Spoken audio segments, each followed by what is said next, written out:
So let's start our lecture. Before it, in last lecture, we have seen the characteristics of living things, that are the reproduction, excretion, and some of others.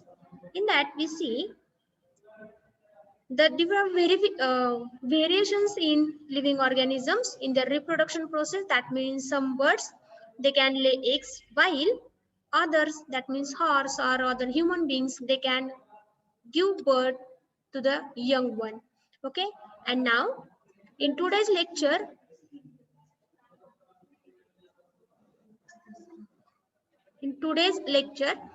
we will learn the next characteristics of living birds or living things. Then in that, first we see a general questions, that is observe honeycomb and wall, that what they are made of. विद्यार्थी मित्रांनो, आपण पाहतो की जी wall आहे म्हणजेच भिंत आहे, तुम्हाला इथे फर्स्ट पिक्चर मध्ये दिसते, आणि सेकंड जी आहे तर ती हनीकोम म्हणजेच हनीबीज जे आहेत तर त्यांचं जे पोळं आहे, मधमाशांचं पोळं, ते इथे दिसतंय. म्हणजे जी वॉल बनते ती कशाची बनलेली असते, तर आपण पाहतो की सिंपल अगोदर एक सिंगल ब्रिक्स म्हणजे एक वीट जर घेतली, त्या विटांपासून त्याच्यावरती अनेक विटा, एक स्ट्रक्चर त्याचं जर तयार केलं तर त्यापासून एक वॉल बनते. त्यानंतर ही जी सेकंड आहे ती म्हणजे हनीकोम, तर त्याचं जे स्ट्रक्चर असतं की याच्यामध्ये पण सिंगल हा जो युनिट आहे तर त्याचं एक सिंपल सेल जर कन्सिडर केलं तर एकावरती एक अशा सगळे युनिट्स एकत्र येऊन एक लार्ज स्ट्रक्चर तयार होतं. म्हणजेच हे जे लिव्हिंग ऑर्गॅनिझम्स आहेत तर त्यांचं क्लासिफिकेशन आपण करू शकतो की काही जे आहेत तर ते अतिशय सिंपल आहे किंवा त्यांचं जे स्ट्रक्चर आहे ते अतिशय स्मॉल असतं. मग जे एका पेशीनं बनलेले आहेत, म्हणजेच समजा हनीकोमचं हे एकच स्ट्रक्चर किंवा ही वॉलची एकच वीट म्हणजे काय, एक सिंगल सेल आहे. मग या सेल मध्ये तुम्ही बघू शकता की अमिबा हा एक लिव्हिंग ऑर्गॅनिझम, एक ॲनिमल असा आहे की या ॲनिमल मध्ये एकच सेल असते, म्हणून याला आपण सिंगल सेल किंवा युनिसेल्युलर ऑर्गन किंवा ॲनिमल असं म्हणतो. त्यानंतर तुम्ही सेकंड बघू शकता, इलेफंट आहे. हा इलेफंट काय आहे तर अमिबापेक्षा नक्कीच कितीतरी पटीनं तो मोठा आहे. म्हणजेच हा जो इलेफंट आहे किंवा आपले ह्युमन बीइंग्स असतील, बर्ड्स असतील, इतर प्लांट्स असतील, तर ते सगळे काय असतात तर मल्टीसेल्युलर, म्हणजे आपल्या बॉडीमध्ये लाखो सेल्स आहेत, बरोबर. म्हणजे युनिसेल्युलर म्हणजेच काय तर एकच सेल असलेले ऑर्गॅनिझम की त्याच्यामध्ये अमिबा येतो. पण अमिबा सोडून इतर जे लिव्हिंग थिंग्स आहेत, म्हणजे सगळे प्लांट्स असतील, ॲनिमल्स असतील, तर ते काय आहेत मल्टीसेल्युलर, म्हणजे त्यांच्यामध्ये एकापेक्षा जास्त सेल्स असतात, पेशी असतात. सेल म्हणजे काय म्हणतो आपण, पेशी. मग आता आपलं नेक्स्ट जे आहे तर ते काय, नेक्स्ट पॉइंट आपला आहे अ सेल्युलर स्ट्रक्चर, म्हणजे सेलचं स्ट्रक्चर कशा पद्धतीने असतं ते आपण पाहूयात. तर पहा, in living organisms or living things are made up of small units called cell. प्रत्येक जी लिव्हिंग थिंग आहे, प्रत्येक जी सजीव गोष्ट आहे, ही सजीव गोष्ट कुठल्या तरी स्मॉल अशा पार्टिकलला बनलेली आहे. त्याच थिंग्सला, त्या गोष्टीला आपण काय म्हणतो, सेल म्हणजेच काय, पेशी. आपली पण बॉडी तुम्ही बघाल की आपल्या बॉडीमध्ये हजारो लाखो सेल्स आहेत, बरोबर. एखादं वूड जर तुम्ही तोडलं तर त्यामध्ये तुम्ही बघू शकता की त्याच्यात धागेदार स्ट्रक्चर असतं. म्हणजे कुठलंही स्ट्रक्चर एखाद्या वेळी जेव्हा फॉर्म होतं त्यावेळी त्याच्यामध्ये खूप सारे हजारो लाखो असे स्मॉलेस्ट युनिटनं ते बनलेलं असतं. Then all the actions and process in the bodies of living things are brought about with the help of these microscopic cells. प्रत्येक ज्या सेल्स आहेत तर त्या सेल्स बनताना किंवा प्रत्येक जो लार्ज ॲनिमल आहे, हा लार्ज ॲनिमल ज्यावेळी बनतो त्यावेळी त्याच्या अगोदर स्मॉल पार्टिकल पासून त्याची सुरुवात होते. म्हणजे स्मॉलेस्ट युनिट जो आहे आपल्या स्ट्रक्चरचा किंवा फंक्शनचा, त्याला आपण सेल म्हणतो. Some living things are made up of single cell and these are called unicellular organism, and the example of unicellular organism is amoeba. Means amoeba having only one cell inside its body. Amoeba हा एकमेव असा प्राणी आहे ज्याच्या बॉडीमध्ये एकच sale असते आणि म्हणून त्याला आपण काय म्हणतो, युनिसेल्युलर म्हणजेच single cell organism. On the other hand, the living things that are made up of many cells are called multicellular, means opposite to that of unicellular organism. Uni means single and multi means many, means the living organisms having a many cells are called multicellular organism. An example of multicellular organisms are all the plants and animals except amoeba, like cow, mouse, cockroach, elephant, banyan trees or onion plants and so many. म्हणजेच पहा amoeba कसा आहे तर single sale, म्हणजे याला आपण unicellular organism म्हटलं. मग अमिबा सोडल्यास इतर जे प्लांट्स आणि अॅनिमल्स आहेत ते सगळ्या कशामध्ये येतात तर मल्टीसेल्युलर ऑर्गॅनिझम्स मध्ये येतात. Then in what way are plants and animals useful to us. विद्यार्थी मित्रांनो, आपण पाहतो की आपले आजूबाजूचे जे काही प्लांट्स असतील, आपले काही अॅनिमल्स असतील जे की आपले डोमेस्टिक असतील किंवा इतर फॉरेस्ट मध्ये राहिले असतील, त्यातले कितपत अॅनिमल्स आपल्यासाठी युजफुल असतात बरोबर, किंवा कोणत्या गोष्टींसाठी आपण त्यांचा वापर करत असतो. तर पहा आता अॅनिमल्स फक्त कन्सिडर करत नाही आपण, तर प्लांट्स पण बरोबर. प्लांट्स पण काही वनस्पती किंवा काही प्लांट्स आपल्यासाठी युजफुल असतात. फॉर एक्झाम्पल मँगो आहे, टोमॅटो आहे किंवा पोटॅटो आहे, जे की आपण व्हेजिटेबल म्हणून खातो, फ्रुट्स म्हणून खातो. काही प्लांट्स पण आपल्यासाठी युजफुल आहेत. फॉर एक्झाम्पल कॅट आहे, डॉग आहे, अर्थवर्म आहे, गांडूळ आपण म्हणतो त्याला, असं. म्हणजेच दुसरं क्लासिफिकेशन आपण हे सुद्धा करू शकतो की useful animals and harmful animals. Okay, म्हणजे काही प्लांट्स आहेत तर ते आपल्यासाठी युजफुल आहेत, तर काही प्लांट्स हे हार्मफुल सुद्धा आहेत की ज्याच्यामध्ये पॉइझन सुद्धा असू शकतं. तसंच सेम केस ॲनिमल मध्ये सुद्धा आहे की सगळेच्या सगळे ॲनिमल्स आपल्याला युजफुल आहेत का नाही. फॉर एक्झाम्पल स्नेक जर घेतला तुम्ही, तर स्नेक बाईटनं कदाचित डेथ सुद्धा होऊ शकते बरोबर की नाही. त्याचं जे पॉइझन आहे तर ते किती पॉइझनस तो स्नेक आहे त्यावरती ते डिपेंड आहे. म्हणजेच first we will see the useful living organisms, then what are the characteristics of these living organisms and example of each.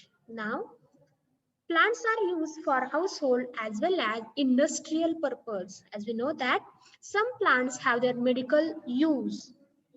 म्हणजे हे जे प्लांट्स आहेत, काही वनस्पती अशा आहेत जे की आपण घरगुती वापरासाठी यूज करतो. फॉर एक्झाम्पल जे व्हेजिटेबल्स आहेत, ग्रीन व्हेजिटेबल्स असतील किंवा इतरही, किंवा काही जे प्लांट्स आहेत ते त्यांच्या फ्रूटचा यूज आपण करतो बरोबर. फ्रुट्स खातो आपण, त्याचे बनाना असेल, पायनॅपल असेल किंवा इतर बरोबर. म्हणजे plants are use for household as well as industry purpose. काही आपण जर खाऊ शकलो नाही तर इंडस्ट्रीमध्ये सुद्धा त्याचा यूज केला जातो.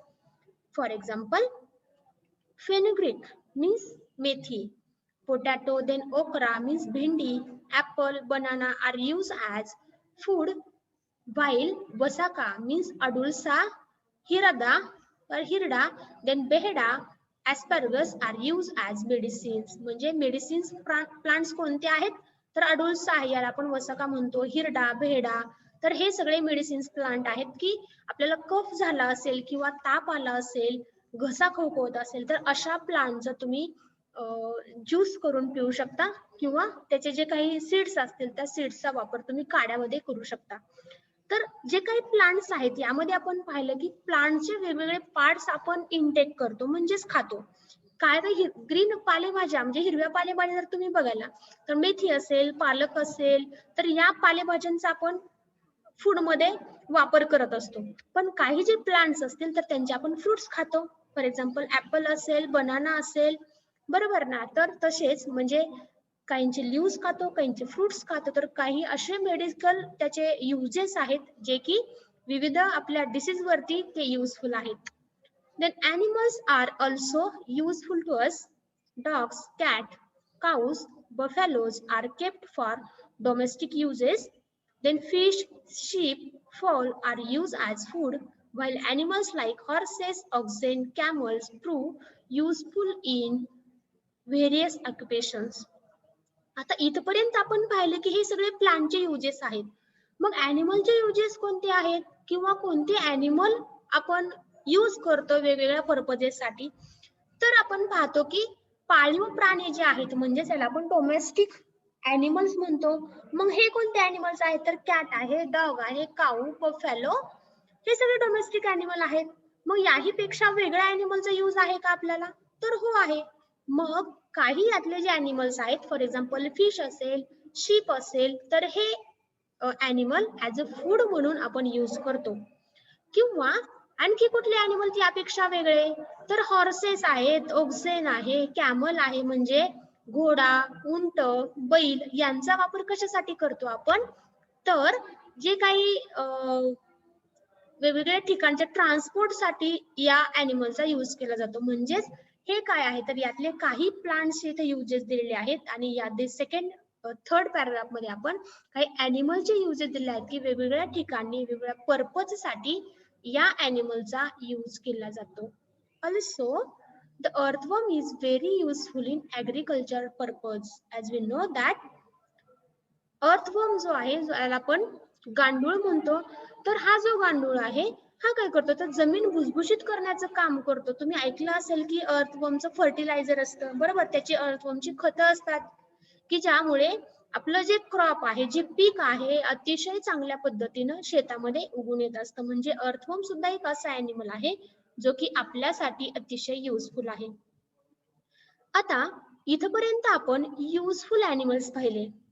आता बघा वेगळे अॅनिमल दिसत आहेत तुम्हाला. रॅट आहे, त्यानंतर पाल दिसते इकडे, बरोबर? आता हे काय आहेत सगळे?